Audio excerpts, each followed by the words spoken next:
Assalamualaikum warahmatullahi wabarakatuh. Perkenalkan, nama saya Nafisa Ramadhani Edward dengan NIM 2407111655, dan di sini saya akan menjelaskan terkait uji analisa ANOVA. Fungsinya itu untuk melihat apakah terdapat perbedaan yang signifikan antara beberapa kelompok data yang bakal saya uji. Dan di sini data saya berasal dari BPS yang berjudul persentase rumah tangga yang memenuhi syarat ketahanan bangunan. Di sini saya akan menjelaskan berbagai step, yaitu mulai dari bagaimana cara menganalisis ANOVA dengan cara manual dan bagaimana cara menganalisis ANOVA dengan cara langsung dari Excel.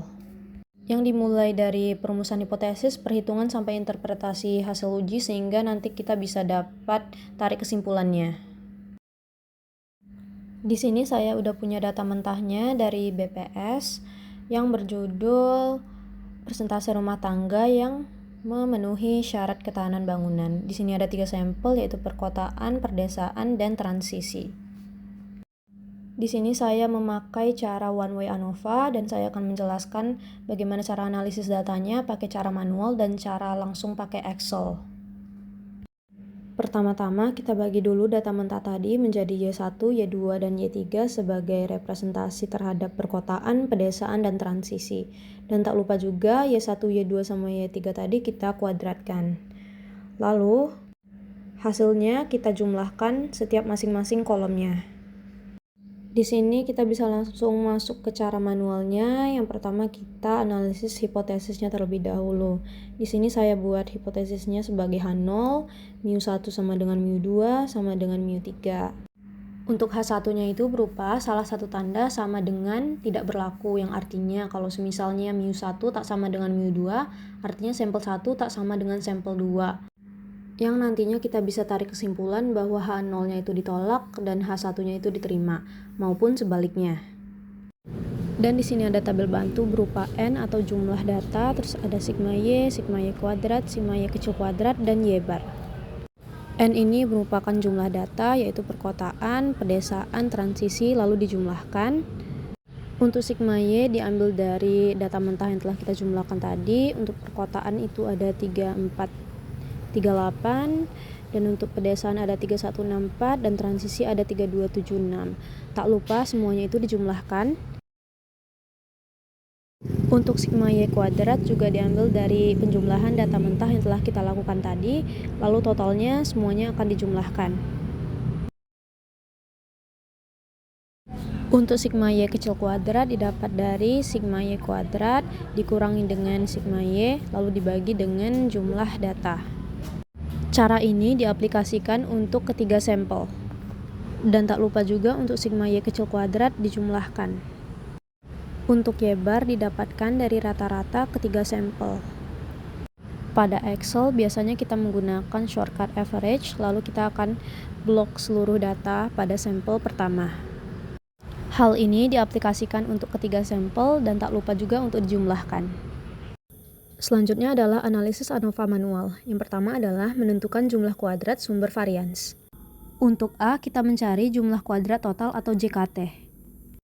Rumusnya yaitu total Y kuadrat dikurangkan dengan Y total dikuadratkan, lalu dibagikan dengan jumlah data total. Selanjutnya yaitu yang B, jumlah kuadrat antar kelompok atau JKA.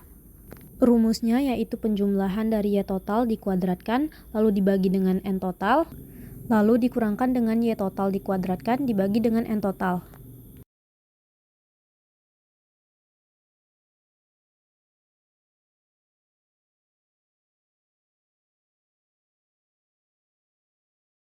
Selanjutnya adalah C, jumlah kuadrat dalam kelompok atau JKD. Rumusnya yaitu penjumlahan dari Y kuadrat total dikurangkan dengan Y total kuadrat dibagi dengan N total.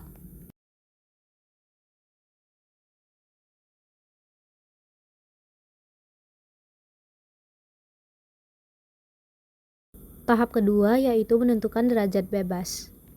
Untuk derajat bebas total, rumusnya yaitu adalah N total dikurangi dengan 1. Untuk derajat bebas antar kelompok, rumusnya itu adalah jumlah sampel dikurangi dengan 1. Untuk derajat bebas dalam kelompok, rumusnya adalah N total dikurangi jumlah sampel. Untuk tahap ketiga yaitu menentukan rata-rata jumlah kuadrat atau RJK. Untuk RJK antar kelompok, rumusnya adalah JKA dikurangi dengan DBA. Sedangkan untuk RJK dalam kelompok, rumusnya itu adalah JKD dibagikan dengan DBD. Tahap keempat yaitu adalah mencari F hitung. Rumus F hitung yaitu RJKA dibagikan dengan RJKD. Dari semua tahap tadi, kita rangkumkan ke dalam tabel ANOVA. Untuk menentukan F tabel, kita memakai derajat bebas dengan 2 sebagai pembilang dan 110 sebagai penyebut. Di sini kita bisa langsung lihat dari tabel distribusi F. Untuk penyebut 2 dan pembilangnya itu adalah 110, didapatkan F tabelnya berupa 3,08. Di sini juga saya akan menjelaskan mengenai cara menganalisis ANOVA tapi menggunakan cara cepat dari Excel. Pertama kita hapus dulu, lalu pilih bagian data, lalu tekan bagian data analisis. Karena kita pakai metode one way ANOVA, berarti kita pilih yang single factor. Di sini kita bisa langsung blok ketiga sampel yang kita punya. Di sini kita centang kolom dan label inverse row. Untuk alpha kita pakai 0,05. Untuk output range kita pilih di bagian mana kita ingin menempatkan outputnya. Di sini kita bisa langsung dapat analisa ANOVA-nya secara instan dan cepat. Dan di sini kita dapat nilai p-value berupa 0,30. Karena nilai p-value kita itu lebih besar dari 0,05, artinya di sini kita bisa tarik kesimpulan bahwa H0-nya itu tidak ada perbedaan rata-rata persentase ketahanan bangunan antara perkotaan, pedesaan, dan transisi. Artinya H0 diterima, H1 ditolak. Sekian video singkat dari saya berupa analisis data dengan metode ANOVA. Maaf apabila ada kesalahan kata. Wabillahi taufiq wal hidayah. Wassalamualaikum warahmatullahi wabarakatuh.